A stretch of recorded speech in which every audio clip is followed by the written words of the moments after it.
Chers amis, Minute Courtois, 72e. Nous sommes à Cholet, en Vendée.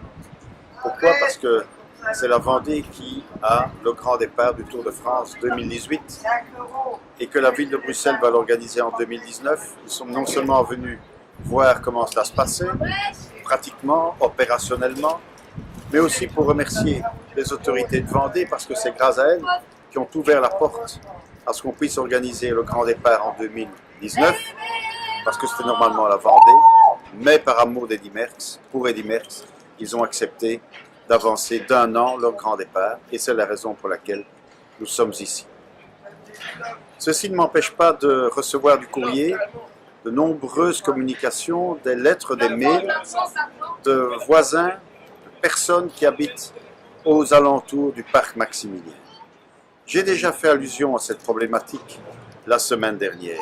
J'y reviens, parce que je vous lis simplement une lettre d'une dame qui est locataire d'un bâtiment à côté du parc Maximilien, qui me dit: je me permets de vous écrire cette lettre concernant l'état déplorable de notre parc.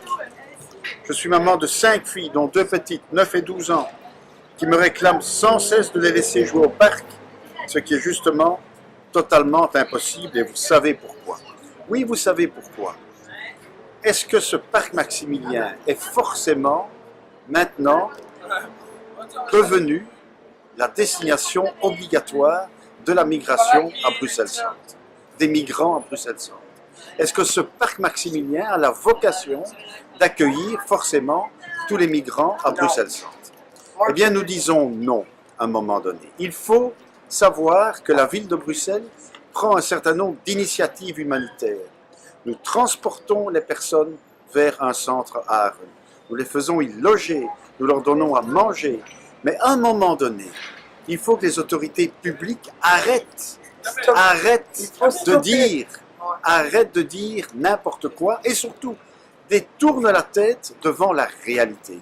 Et donc je demande aux autorités publiques d'une fois voir des solutions.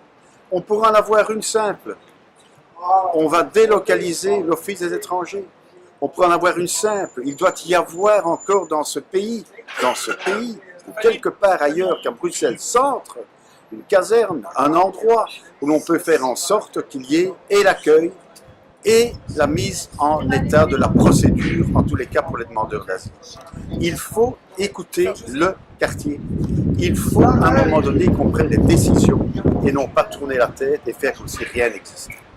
Voilà un message simple, clair.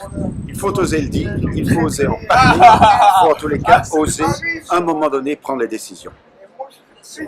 Malgré tout cela, je vous souhaite un bon week-end et vive les diables.